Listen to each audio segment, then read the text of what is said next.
payun urang panjatkeun puji syukur ka Allah Subhanahu wa taala. Rehna dana ieu urang tiasa ngariung silaturahmi sakatanan thalabul ilmi dina kaayaan sehat walafiat. Teu aya sanes ieu teh pangersana Gusti Allah.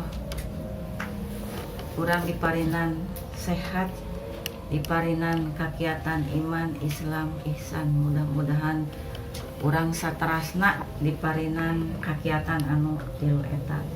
Margi upami ayeuna ningali peuseut pisan tantanganana mohon. Ayeuna urang merdeka bebas. Teu berjuang urang mah namun salaresna perjuangan urang teu acan rengse malihan urang asa teh langkung abot berjuang untuk mempertahankan akidah keimanan kita urang dugi ka pupus lagi abotnya Mang Haji Udin mempertahankan iman tiasa kacandak mulih ka rahmatullah. Shalawat sianareng salam mudah-mudahan ugi salamina tercurahkan ka junjungan Nabi Muhammad sallallahu alaihi wasallam kanggo keluarga, sahabat-sahabat Nabi Muhammad sareng mudah-mudahan urang salaku umatna jaga di akhir yaumil kiamat tiasa kenging syafaat ti anjeunna sareng tiasa ngaleueut di Talaga Kausar kanjing Nabi Muhammad sallallahu alaihi wasallam. Anu dimuliakeun Allah Subhanahu wa taala. Wengi ieu urang ngaros teu pinten bingahna mohon pangaosan ayeuna tiasa kasumpingan ku anu tebih Caayu abdi anu cedede di Bandung hatur nuhun wilujeng sumping khususna biat ngaraos bingah teu aya papadana ngaraos regreg qadarullah deui ayeuna cuaca anu sakieu saena minggu-minggu kapengker masih diparinan hujan nya hujan ageung gitu. Ayeuna alhamdulillah anu sakieu nikmatna nu karos ku urang sadaya. Nah kituna ku kabingahna bieu Caayunya bingah hacida kitunya ayeuna aya abdi sumping jantan ku bieu teh bari ditodong abdi kitunya gitu. Beung kitunya mumpung da ieu teh anu di lembur teh di Majalengka teh teu kinten manis sok ngantos-ngantosna hoyong kenging tausiah kinu tebih gitu abdinya.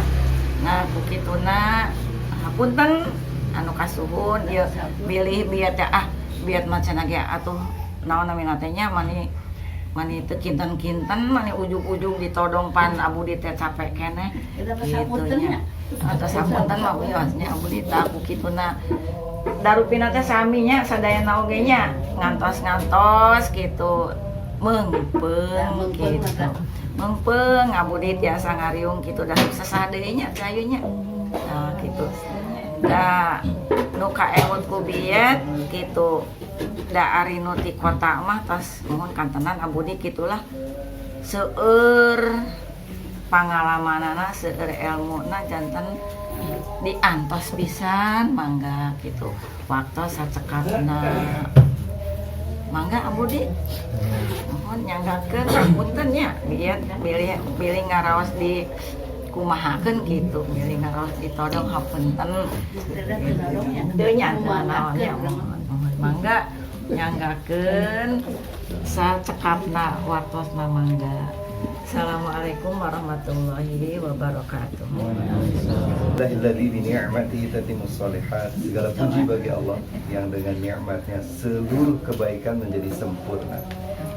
Alhamdulillah ala kulli hal. Segala puji bagi Allah terhadap apapun yang Allah takdirkan pada kita,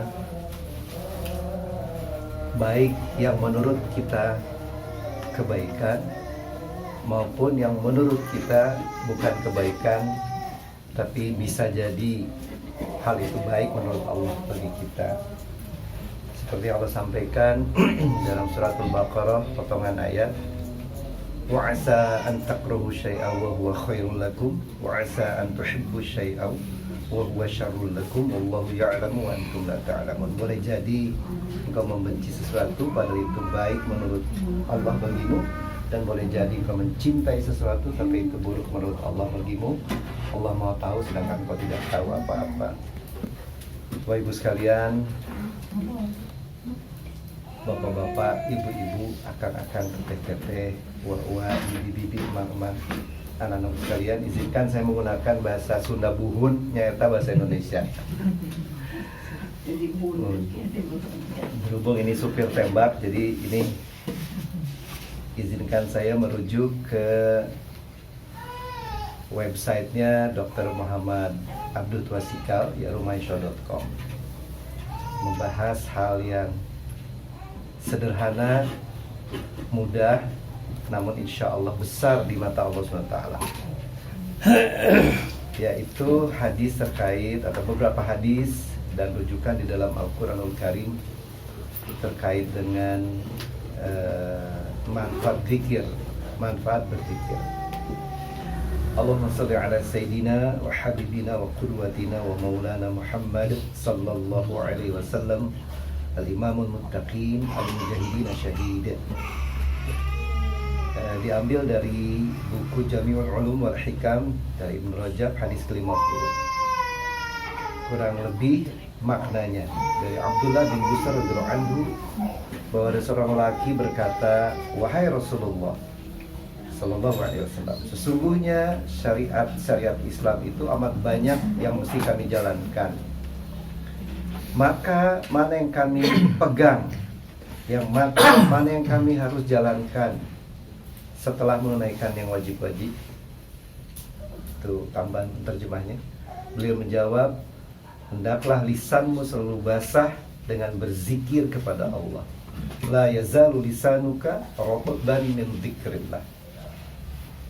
Hadis riwayat Imam Ahmad, kemudian dari Imam Tirmizi, dari Ibnu Majah, dari Ibnu Hibban, dari Al-Hakim. Syekh Arnold mengatakan bahwa hadis ini sahih.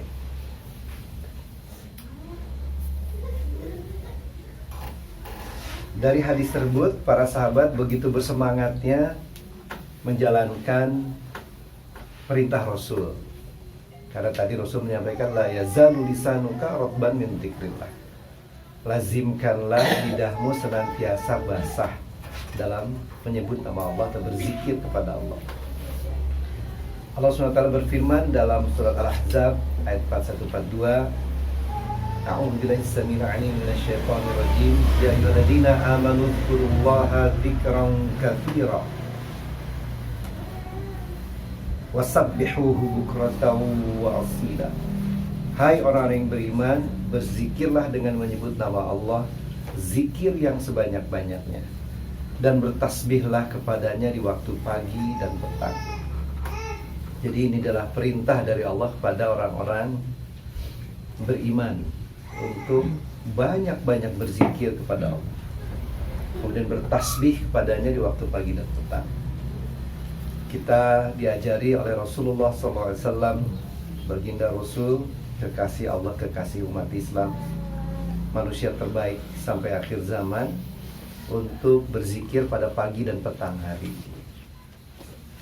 Yang sudah diajarkan mulai wirid-wirid zikir pagi dan zikir petang, di mana tidak ada sholat sunnah setelahnya, yaitu setelah sholat subuh dan setelah sholat asar.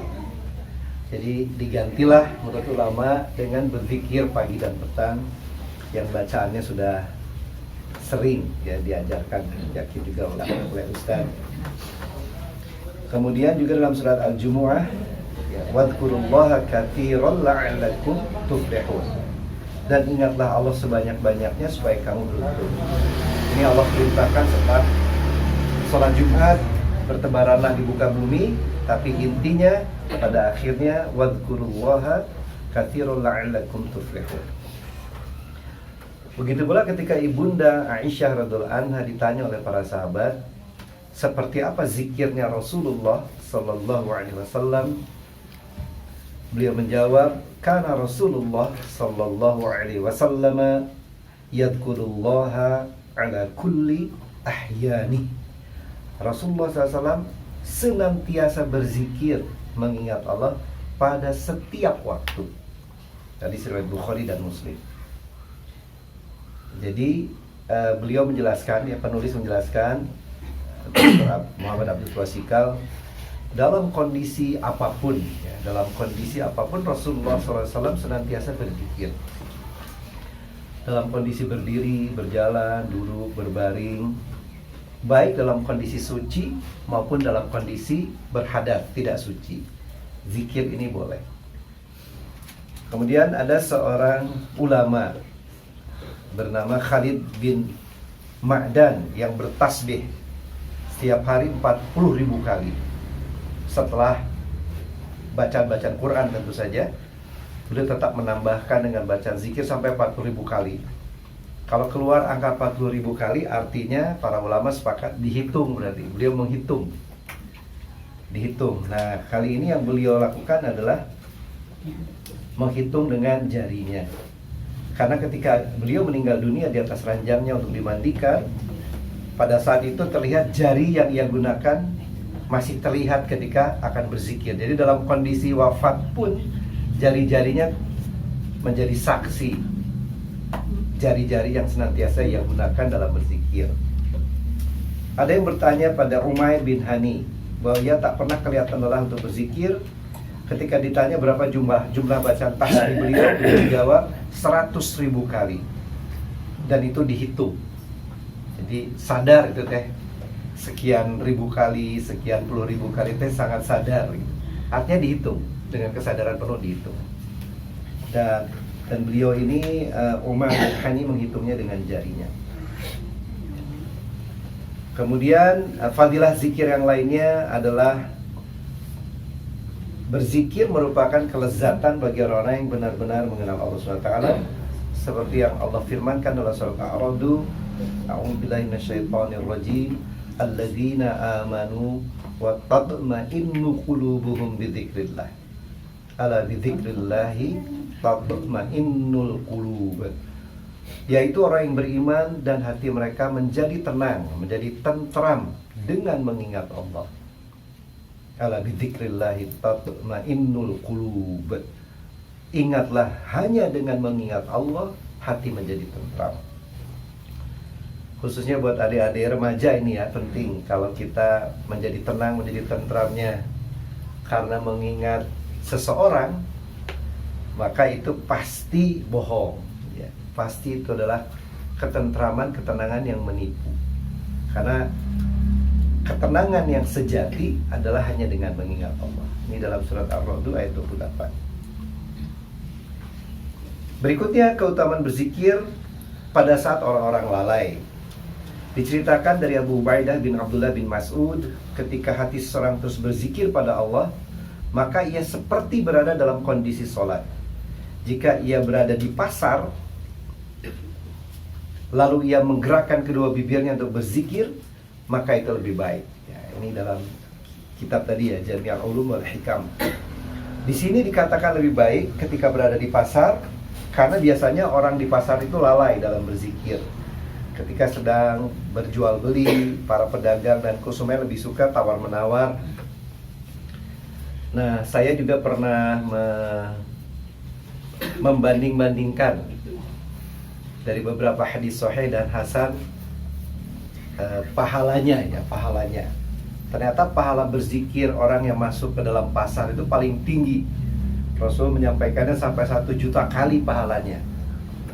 Ya, dengan bacaan zikir la ilaha illallah wahdahu la syarikalah, lahul mulku wa lahul hamdu, yuhyi wa yumiit wa huwa hayyun la yamut, biyadikal khair wa huwa ala kulli syai'in qadir. Bunyinya kira-kira begitu ya, salah satunya. Nah, itu 1 juta kali. Karena memang pasar ternyata sulit orang mengingat Allah di pasar. Dalam hadis lain disampaikan, tempat terburuk di muka bumi ini adalah pasar. Kalau sekarang ya mall. Sekarang mall, pasar, supermarket ya, mirip-mirip. Dan tempat terbaik di muka bumi ini dalam hadis yang sama adalah tentu rumah Allah, yaitu masjid-masjidnya Allah SWT. Nah, demikian kira-kira ini kemudian dirangkum. Tidak semuanya juga saya melakukannya. Jadi kalau seandainya disampaikan ini zikir-zikir di dalam kitab ini, dalam Jami' al-Ulum wal Hikam dilakukan, maka menurut Ibnu Rajab rahimahullah, siapa yang menjaga zikir-zikir pada waktu-waktu yang akan saya sampaikan, maka dia sudah disebut sebagai orang yang rajin berzikir. Wah, berarti kalau lihat dari tabel ini saya masih jauh ini. Satu, banyak soalnya, saya baca dengan cepat. Zikir ba'da sholat wajib. Nah, insya Allah mudah-mudahan kita cukup rajin dan berusaha untuk istiqomah. Zikir pagi dan petang, ba'da subuh, ba'da asar, yang tidak ada sholat sunnah setelah dua sholat tersebut. Nah, ini mudah-mudahan kita berusaha untuk terus-menerus. Zikir sebelum tidur, dianjurkan wudhu sebelumnya. Zikir ketika bangun tidur, beristighfar pada waktu sahur. Zikir makan, minum, mengambil pakaian. Zikir bersin ketika bersin. Zikir ketika melihat orang lain terkena musibah. Zikir masuk pasar. Zikir mendengar suara ayam berkokok pada malam hari. Ini baru dengar nih saya, Ustaz. Ada zikirnya, mendengar suara ayam berkokok pada malam hari. Kalau di kota udah jarang nih dengar ayam berkokok. Zikir ketika mendengar petir, zikir ketika turun hujan, zikir ketika turun musibah, zikir ketika safar, zikir ketika minta perlindungan saat marah, doa istikharah pada Allah ketika melihat sesuatu yang belum nampak kebaikannya, kemudian bertaubat dan beristighfar atas dosa kecil dan dosa besar. Lumayan banyak ini ternyata. Nah, ini baru menurut Ibnu Rajab rahimahullah dalam buku ini, ketika bisa dapat menjaga zikir dalam waktu-waktu tadi baru disebut rajin. Wah, standarnya tinggi ini beliau ini. Izinkan saya membacakan satu hadis yang menarik, Bapak Ibu, adik-adik, anak-anakku sekalian. Dari Abu Sa'id Al-Khudri radhiyallahu anhu disebutkan para sahabat bertanya kepada Nabiullah tentang amalan-amalan terbaik. Amalan-amalan terbaik itu apa saja? Ternyata Rasulullah SAW menjawabnya dengan satu kalimat yang sama untuk semua pertanyaan. Ditanya apa, jawabannya hanya satu saja. Di sini pertanyaannya misalnya diawali dengan kila ya Rasulullah, ayyul juhadi afdal? Qala aktsaruhum lillahi dzikra. Jadi ketika ditanya ya Rasulullah, jihad apa yang paling afdal? Jawaban Rasulullah, aktsaruhum lillahi dzikra, yaitu orang yang banyak berzikir kepada Allah. Seorang yang berjihad tapi pada saat yang sama banyak berzikir kepada Allah. Kemudian para sahabat lain bertanya, kila fa'ayus so'imina afdal? Bertanya pada Rasulullah, ya Rasulullah, orang yang saum seperti apa yang paling afdal, yang paling baik? Beliau menjawab hal yang sama jawabannya, aktsaruhum lillahi dzikra, yaitu orang yang saum itu adalah orang yang paling banyak mengingat Allah. Itulah yang paling afdal, saum yang paling afdal, saum yang paling baik. Kila fa'ayul musallina afdal? Sahabat lain juga bertanya, seorang yang sholat seperti apa yang paling afdal sholatnya? Jawabannya juga sama Rasul, aktsaruhum lillahi dzikra. Tsumma dzakara sa'irul a'mali. Maaf, fajami'u dzalika yaqul. Kemudian para sahabat ini bertanya terhadap amalan-amalan lain dan Rasul selalu menjawab, aktsaruhum lillahi dzikra. Amal-amal apapun yang paling baik itu adalah ketika senantiasa diiringi dengan berzikir kepada Allah Subhanahu wa taala. Dalam riwayat lain yang saya pernah baca, pada waktu itu Sayyidina Abu Bakar dan Sayyidina Umar radhiyallahu anhuma mendengarkan pertanyaan para sahabat, dan Sayyidina Abu Bakar berkata pada Umar, wah kalau begitu orang-orang yang banyak berzikir ini mendapatkan banyak sekali kebaikan. Kemudian Rasul menjawab, berkomentar, nah betul, memang seperti itu. Jadi Bapak sekalian, berzikir, adik-adik, anak-anakku sekalian, ini adalah sebuah ikhtiar yang sangat sederhana, sangat sederhana sekali. Namun yang mahal itu adalah ketika Allah SWT mengingatkan kita. Nah, itu yang mahal. Jadi ucapannya sederhana, tapi belum tentu kita bisa melakukannya sering. Tergantung rahmat Allah, tergantung taufiknya Allah SWT. Dan ini bisa jadi menjadi tanda-tanda, menjadi indikator bagi kita. Kalau kita lebih sering mengingat Allah, lebih sering berzikir, insya Allah itu adalah tanda-tanda kita lebih dekat, ya, lebih dekat. Karena tidak semerta-merta, walaupun kita tahu ilmunya, walaupun kita menginginkannya, tapi tanpa rahmat Allah, tanpa hidayah, tanpa taufik dari Allah, belum tentu kita mampu berzikir. Nah, ketika kita mulai tidak sering berzikir, maka kita harus sungguh-sungguh jujur pada diri kita bahwa kita memang sedang tidak dekat dengan Allah SWT. Itu. Nah, sebaik-baik zikir adalah sholat. Sebaik-baik zikir adalah sholat. Inilah zikir yang paling akbar, adalah ketika kita sholat. Para ulama salafus soleh selalu begitu. Jadi begitu ada masalah di dalam hidupnya, biasanya yang mereka lakukan adalah ambil wudhu, kemudian sholat 2 rakaat dan memohon ampun pada Allah SWT. Tadi salah satunya dibahas terakhir sekali, juga dimasukkan oleh Ibnu Rajab Al-Hambali dalam buku ini, bahwa taubat dan istighfar itu merupakan zikir yang juga diminta kita sering melakukannya. Dan di banyak tempat zikir-zikir ini memang istighfar dan taubat itu mendapatkan nilai yang tinggi ya di dalam Islam. Sehingga Rasulullah SAW pernah bersabda dalam riwayat Al-Baihaqi dalam sebuah hadis sahih, beliau bersabda, tuba liman wajada fi sahifatihi istighfaran katsiran. Sungguh beruntung orang-orang yang wujud, yang tercatat di dalam catatan amalnya, di dalam kitabnya, orang-orang yang banyak beristighfar, tercatat dalam kitabnya, dalam amalnya, dalam catatan amalnya, banyak-banyak istighfar. Orang yang banyak beristighfar dikatakan orang yang dianggap beruntung, orang yang berbahagia.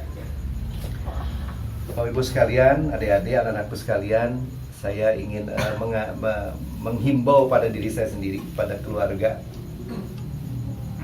dimanapun mereka berada, semoga Allah menyampaikannya pada mereka, agar kita berlatih sebanyak-banyaknya berzikir. Karena ini sesuatu yang sangat mudah, namun besar sekali, besar sekali.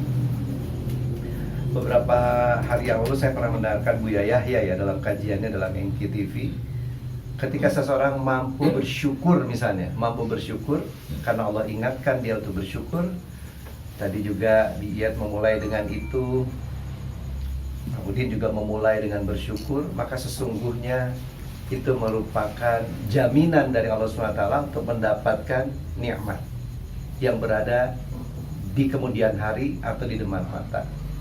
Jadi rupanya rahasia untuk mendapatkan nikmat baru di masa depan itu, rahasianya adalah dengan kemampuan kita mensyukuri nikmat yang telah Allah berikan. Insya Allah itu dulu, itu adalah syaratnya. Kata anak mahasiswa itu prerequisite-nya. Jadi kalau mau dapat nikmat, segeralah mensyukuri apa yang kita punya, apapun itu. La in syakartum la azidannakum wa la in kafartum inna adzabi lasyadid. Jadi barang siapa bersyukur, Allah akan tambah. Namun barang siapa ingkar kepada berbagai macam nikmat Allah ini, sesungguhnya adab Allah teramat pedih. Mungkin itu saja sedikit diet sebagai supir tembak untuk kita semua, dan ini sesuatu yang mudah. Mari kita jalankan zikir-zikir apapun. Ketika seseorang berbicara di depan seperti saya sedang berbicara, maka kita bisa berzikir ya. Seperti halnya para sahabat pernah menghitung Rasulullah SAW dalam berbagai macam kajian, sebetulnya minimal beliau mengucapkan Rabbi ghfirli wa tub alayya innaka at-tawwabur ghafur. Dalam riwayat lain Rabbi ghfirli wa tub alayya innaka at-tawwabur rahim 100 kali.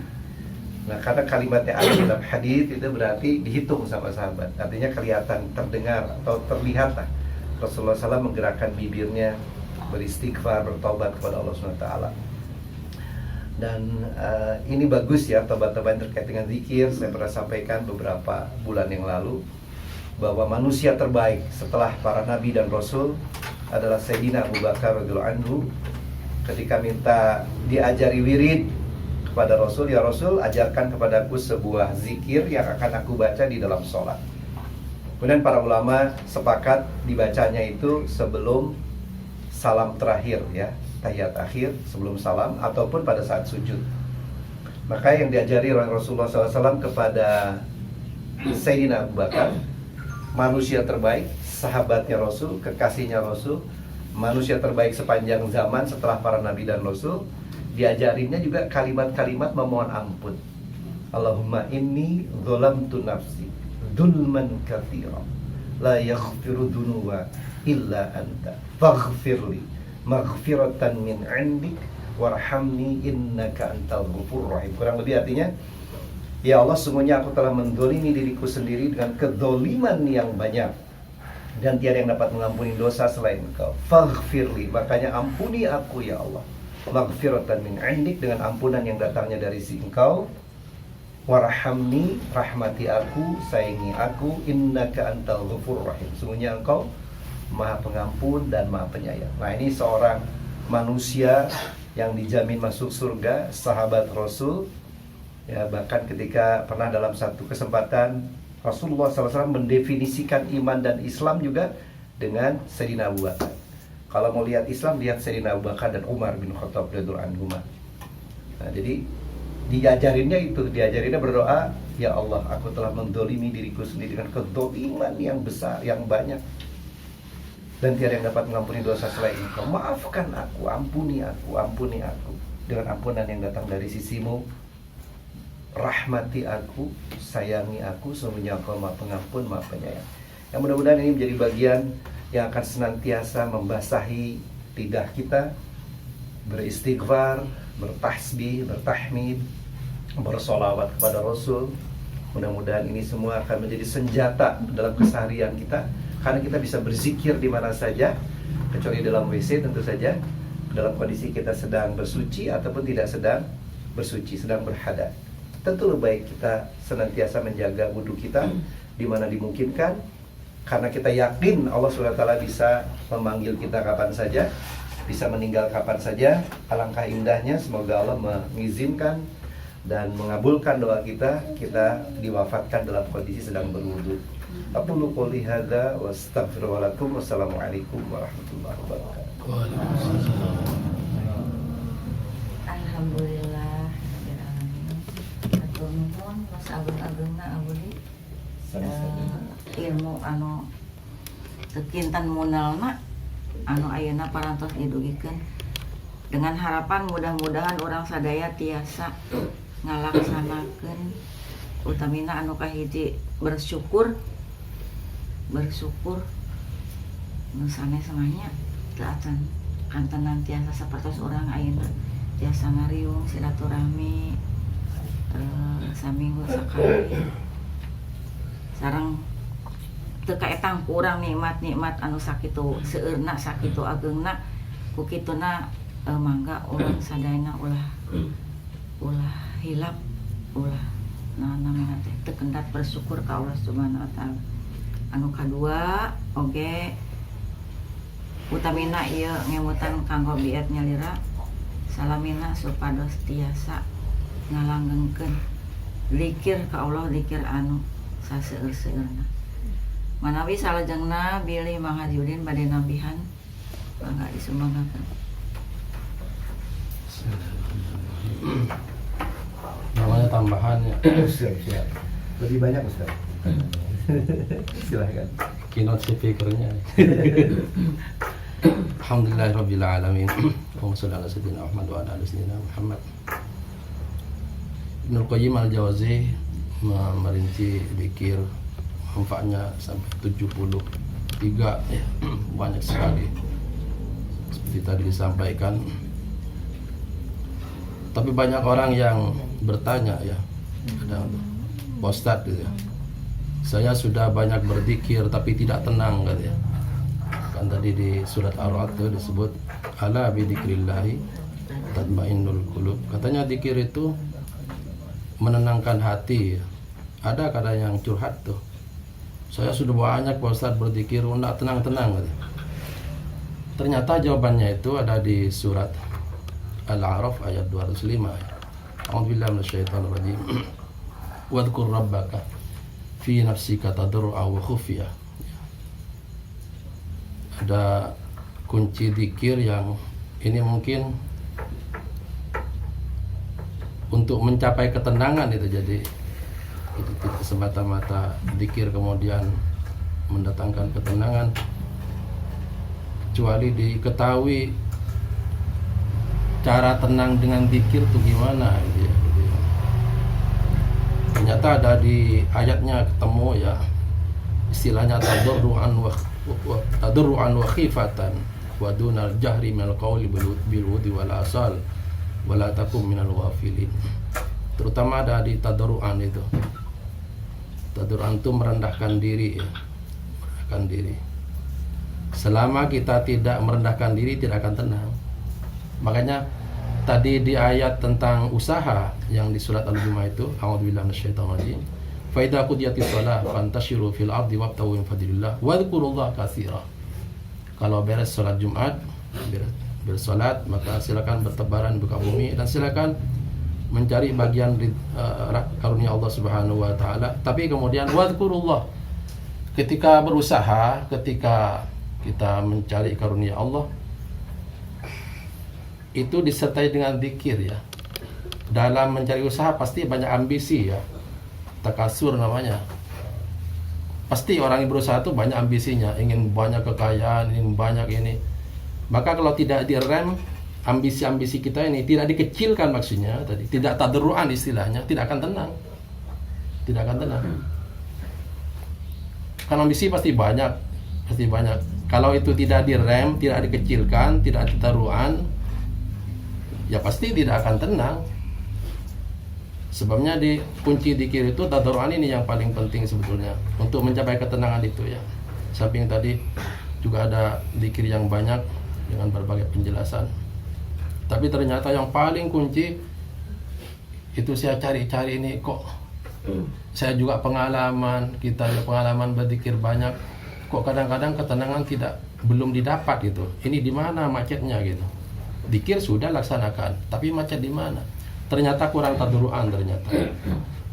Ternyata yang ambisi-ambisi kita, keinginan-keinginan kita itu belum kita kecilkan.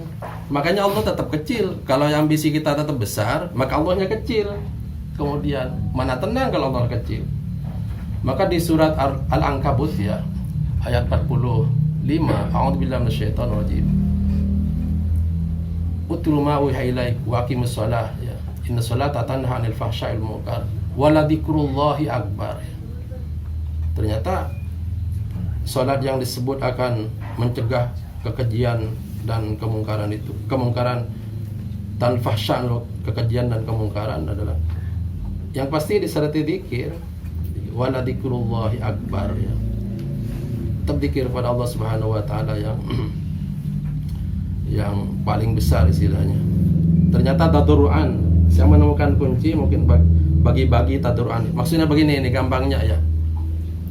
Misalnya kita ingin bepergian ya ke Bandung misalnya, ingin selamat kan, pasti ingin selamat, ingin lancar ya. Itu ketika berdoa pada Allah Subhanahu wa taala, ya Allah selamatkan di perjalanan. Itu yang terbayang persentasenya banyak Allah atau banyak sarana yang akan kita lewati misalnya. Yang terbayang apa? Kadipaten, mudah-mudahan tidak mencegat, Jalas Panggilan, mudah-mudahan tidak longsor. Apa itu yang jadi ingatan kita yang terbesar itu? Apa Allah yang kita persentasenya banyak kan gitu ya? Kayaknya kita itu sepertinya kalau dikoreksi dalam kebutuhan memohon pada Allah Subhanahu wa taala, kebutuhan kita yang paling banyak diingat.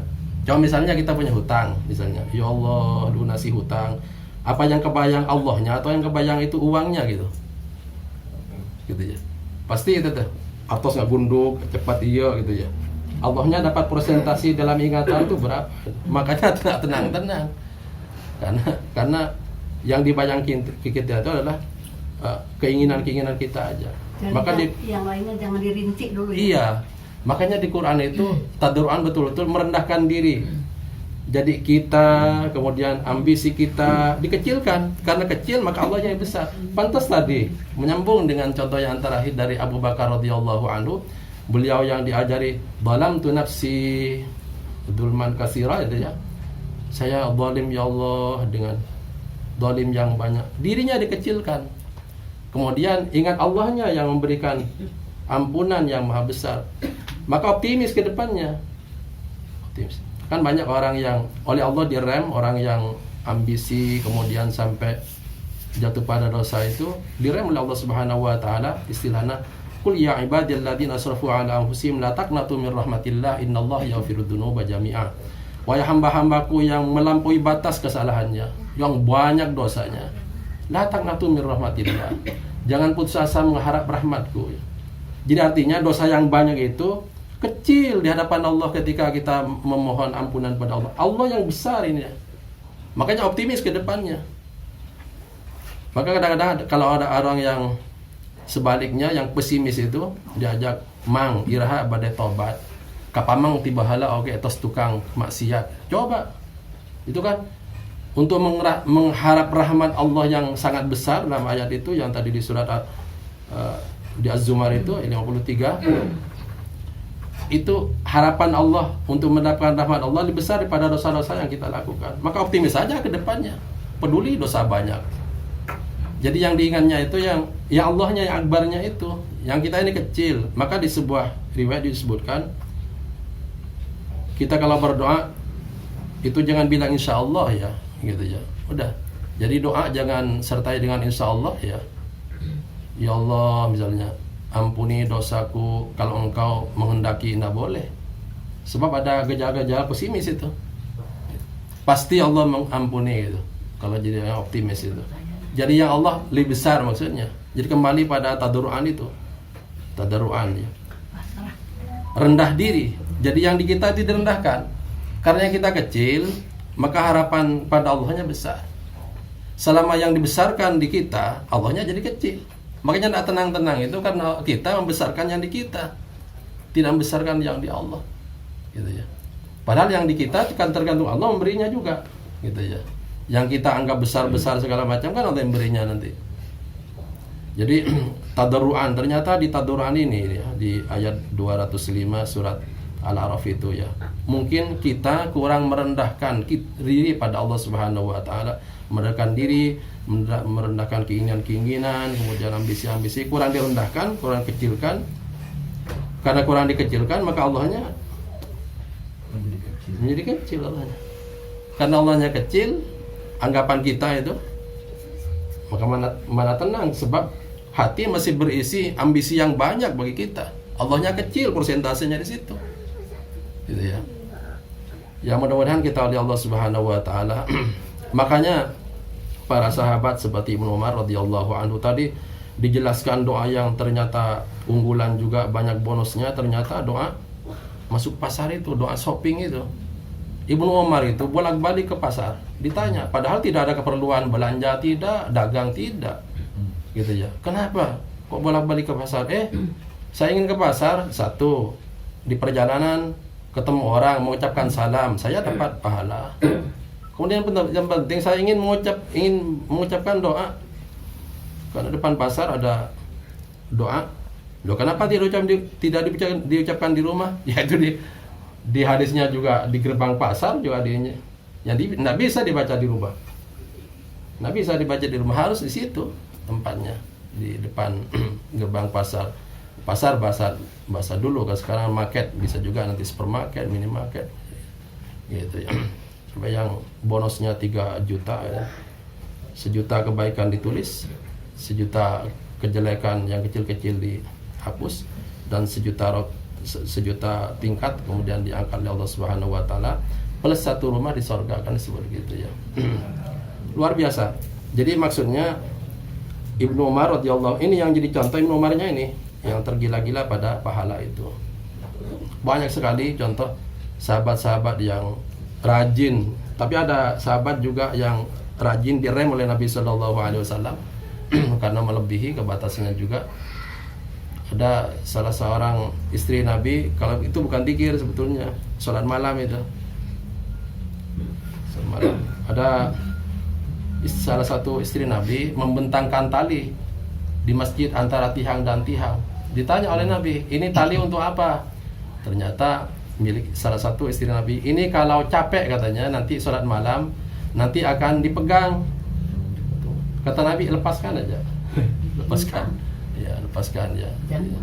Jadi ternyata juga Islam la yukallifu nafsan illa usaha. Tapi kalau dikir ini bisa aja kan gitu. Dikir itu. Kemudian ditutup ada menarik juga Nabi mencerdasi dikir yang baik.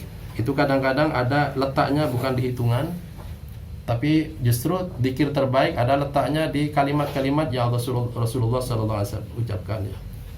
Meskipun angka-angka juga banyak yang dicontohkan oleh Rasulullah dan para sahabat. Contoh, ada istri Nabi namanya Juwairiyah ya, radhiyallahu anha. Juwairiyah ini adalah perempuan yang tadinya dari hamba sahaya, dari tawanan perang, kemudian ditikal oleh Rasulullah sallallahu alaihi wasallam, usianya 67 ya.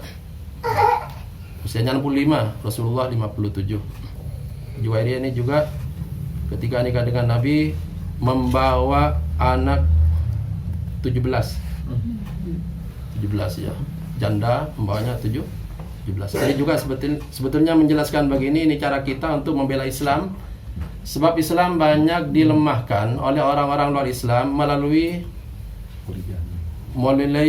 banyaknya pernikahan Nabi, melalui keluarga, melihat berkeluarga Nabi. Ini Islam banyak dihina begitu. Ya intinya begini, orang luar Islam itu menganggap Nabi banyak istrinya itu karena untuk hawa nafsu ya. Kata orang luar Islam. Ternyata kita bisa membela. Kita lihat istri-istri Nabi itu, Juwairiyah diantaranya ketika ditikal Nabi, statusnya janda, membawa anak 17. Ya mana mungkin nafsu ya. Umurnya 65 gitu ya. Kemudian bawa anak 17. Ternyata tidak, bukan karena nafsu. Hubungan dengan zikir, Juwairiyah ini Rasulullah pernah begini. Kharaja Nabi sallallahu alaihi wasallam ba'da salati subhi kama qila fi riwayat. Nabi setelah salat subuh keluar di masjid ya. Dan Juwairiyah masih ada di sajadah ya. Di sajadah tempat beliau salat. Summa dakhala Nabi sallallahu alaihi wasallam fi duha ya. Kemudian Rasulullah pada waktu duha datang lagi ke tempat tadi salat. Juwairiyah masih zikir dari habis subuh sampai duha. Kira-kira jam 9-an lah. Juwairiyah masih zikir ya. Kalau ini dipraktekkan sekarang, terkebayang ya. Istri-istri ayana irha mempersiapkan sarapan, kapan nyerabi gitu ya. Kapan anak dipersiapkan ke sekolah. Kalau ini ditiru ya. Kemudian oleh Nabi, kemudian di ajaran ya. Ditanya dulu, Juwairiyah mazilti ya. Mazilti huna min inda faroktiki ya. Apakah engkau masih di sini sejak aku meninggalkan kau tadi? Naam, iya ya. Kemudian Rasulullah ditunjukkan ada zikir kata Rasulullah ya. Hanya 4 kalimat, tapi kalau dibaca 3 kali sama dengan menghabiskan waktu dari habis subuh sampai duha itu. Nabi kemudian mengajari subhanallah bihamdi adada khalqi wa ridha nafsi wa zinata arsy wa midada kalimati. Subhanallah wa bihamdi, sebanyak yang Allah ciptakan. Subhanallah bihamdi adada khalqi wa ridha nafsi, sebanyak ridha Allah Subhanahu wa taala. Wa zinata arsy, setimbang dengan arsy Allah Subhanahu wa taala. Wa midada kalimati, sebanyak tinta yang Rasulullah yang Allah Subhanahu wa taala peruntukan mencatat kalimat-kalimat Allah Subhanahu wa taala. Subhanallah bihamdi adada khalqi wa ridha nafsi wa zinata arsy wa midada kalimati. Ini kalau jawabkan 3 kali sama dengan menghabiskan waktu dari subuh sampai duha itu. Ini kan ada menyingkat waktu ya. Dengan zikir yang singkat begini ya. Ini Rasulullah sallallahu alaihi wasallam cerdas dalam berzikir di antaranya. Penutup ini sekalian juga penutup yang mengabarkan bagi kita dari mana asal mula tasbih ya. Tasbih yang kita hitung-hitung sekarang itu dari mana asal usulnya? Tadi disebut Khalid bin Ma'dan ya, yang berapa 40 ribu ya. Ternyata di istri Nabi namanya Sofia itu 4.000 ya. Ternyata kan kalau Sofia itu sahabat ya. Khalid bin Ma'dan tabi'in ke sini ya. Itu ternyata berlipat ya itunya itu. kesininya tuh makin banyak ibadah zikir itu. Sofia itu pernah mengumpulkan biji-bijian 4.000 ya di depannya itu. Lihat oleh Rasulullah Sallallahu Alaihi Wasallam. Ternyata Sofia ini istri Nabi. Biar kita kenal juga keluarga Nabi ya sedikit-sedikit. Sofia ini ditikal oleh Nabi dalam rangka politik ya. Jadi Nabi ada pernikahannya juga unsurnya politik. Sofia ini adalah salah satu keturunan dari Yahudi ya, tapi Yahudi yang baik. Kenapa ditikal oleh Nabi? Ternyata Sofia Yahudi itu zaman Nabi banyak mengganggu Nabi dan sahabat-sahabat Nabi. Jadi Yahudi sisa umat dulu yang sampai pada zaman Rasulullah SAW sering mengganggu ini. Nah, karenanya maka Rasulullah nikah ke Sofia itu. Nah, sejak Sofia ditikah, kemudian orang-orang Yahudi jarang kemudian mengganggu Rasulullah karena ada orang kita katanya. Kata orang Indramayu itu ayah wong dewek. Ada orang kita di situ, ada Sofia. Maka kemudian tidak diganggu. Diganggunya biasanya urusan sembako. Jadi orang Yahudi itu dari dulu memang pegang ekonomi yang sering diembargo itu, yang sering Rasul itu sering tidak dikirim lah.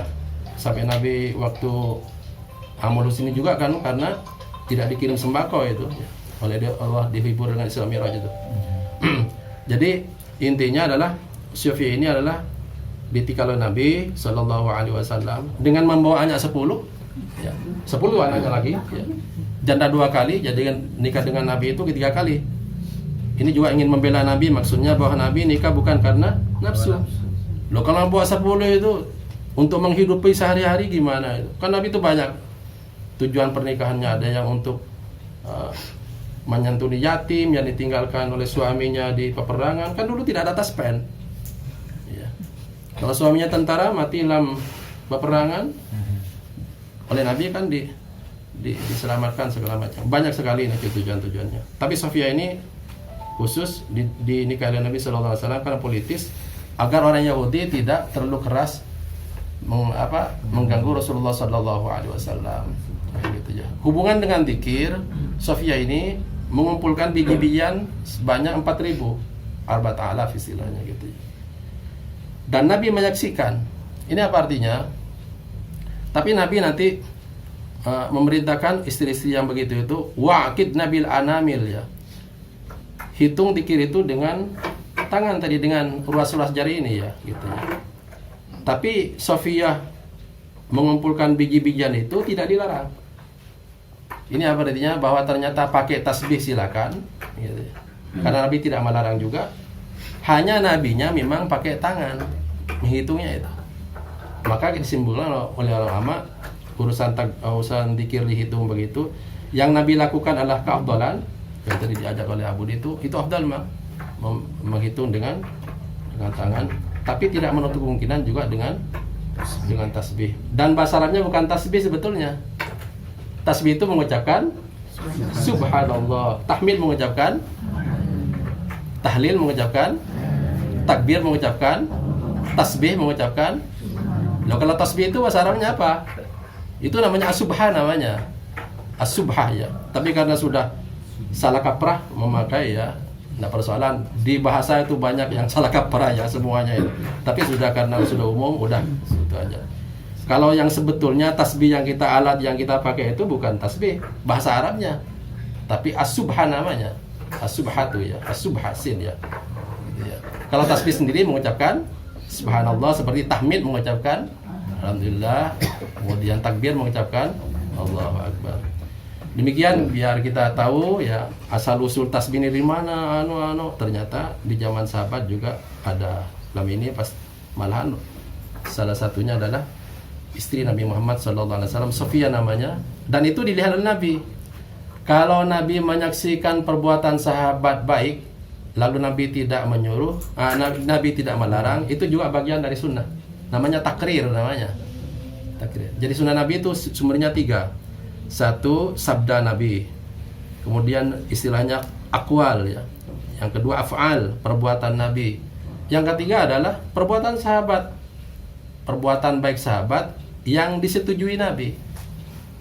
Itu namanya takrir ya gitu ya. Takrir. Kalau ada dua pekerjaan nanti sahabat melakukan, Nabi melakukan, itu yang Nabi itu menunjukkan keafdalan namanya. Afdal ya. Tapi yang sahabat juga karena Nabi tidak melarang, itu tidak persoalan juga. Gitu. Wallahu alam, mudah-mudahan ada manfaatnya. Gimana? Berkali pas dikir, Ya, dikir misalkan dalam hal istighfar ya. istighfar ya. Kan ada yang mungkin astagfirullahaladzim Ya. Ya. sama astagfirullah wa atubu ilaih. Kalau astagfirullah wa atubu ilaih kan lebih banyak gitu. Kalau yang komplit agak lama, bagusnya yang mana kira-kira? Yang menurut Tentu ada manfaat, ada hikmah-hikmahnya. Ada bacaan-bacaan yang pendek, ada yang sedang, ada yang panjang. Seperti Sayyidul Istighfar itu banyak sekali ya. Itu panjang maksudnya Sayyidul Istighfar. Tapi sekali baca juga pahalanya ternyata walaupun satu kali baca ya. Misalnya baca pagi hari, sorenya kita meninggal dunia, itu jaminan surga. Paten pokoknya. Ya, paten. Tapi kalau ingin mengilmui yang pendek juga ingin banyak, ya tidak apa-apa. Kenapa? Sebab memang perintah dzikirnya tadi Al-Ahzab, "Udzkurullah dzikran katsira." Ya ayyuhalladzina amanu udzkurullah dzikran katsira. Tetap kemana kita membawanya itu? Gitu ya. Makanya perlu ilmu di sini ya, perlu ilmu itu. Kita ini melakukan ini, itu ilmunya apa gitu ya. Kejarannya apa gitu. Dan yang kejaran kita itu ada enggak di Quran hadisnya misalnya gitu ya. Apa keluar di situ kan itu ya. Selama tidak keluar dari yang dua silakan aja. Dzikran katsira ya. Dzikran katsira. Jadi banyak hal-hal yang bacaan-bacaan Nabi termasuk di sholat. Itu sholat juga variatif sekali bacaannya. Ternyata itu hikmahnya banyak. Kan orang banyak yang situasinya beda-beda. Ada orang yang habis sholat mau cepat berangkat gitu ya. Akan kemana? Kalau bacaannya lama kira-kira bisnya sudah datang kira-kira gimana? Gitu ya. Jadi nanti bisa di-style nanti dengan situasi kebutuhan gitu ya. Gitu ya. Kita nih ke masjid misalnya, ke masjid sholat subuh terlambat gitu ya. Untuk sholat qobliyah kira-kira wah ini gimana gitu ya. Qobliyah bagus tapi ini banyak kan di-style itu cara-caranya juga. Sampai sholat sunnah bisa duduk misalnya. Bisa jalan pintas duduk enggak apa-apa silakan aja. Ngejar kondisi-kondisi begitu itu. Tapi kalau sase ya bacaan-bacaan standar atau yang panjang. Jadi tentang bacaan yang panjang apa istighfar atau yang lain, bacaan-bacaan itu tentunya ada hikmah-hikmah yang ingin Rasulullah SAW sampaikan. Mudah-mudahan menurut kita oleh Allah Subhanahu Wa Taala yang paling penting adalah penasaran untuk selalu menyempurnakan ibadah pada Allah Subhanahu Wa Taala. Itu zikir yang jadi topik malam hari ini. Ya, ternyata tadi Abu Di menarik sekali. Walaupun kita banyak ilmu tentang zikir, kadang-kadang bibir tidak mau ini bergerak itu. Kenapa itu? Tidak ada pertolongan Allah ya. Maka Nabi titip pada Mu'adz bin Jabal radhiyallahu anhu, Allahumma a'inni ala dzikrika wa syukrika wa husna ibadatik. Jadi di atas zikir juga ada doa Rasulullah sallallahu alaihi wasallam agar mau berzikir maka minta pertolongan pada Allah. A'inni ya. Allahumma a'inni ala dzikrika wa syukrika wa husna ibadatik. Semoga manfaat. Semoga Allah Subhanahu wa taala menjadikan kita ahli dzikir, dzikran katsira. Allahumma ij'alna minadz dzakirina lillahi dzikran katsira. Allahumma nas'aluka ilman nafi'a wa rizqan thayyiban wa amalan mutaqabbala. Subhanakallah bihamdik asyhadu an la ilaha illa anta astaghfiruka wa atubu ilaik. Walhamdulillahi rabbil alamin. Assalamualaikum warahmatullahi wabarakatuh.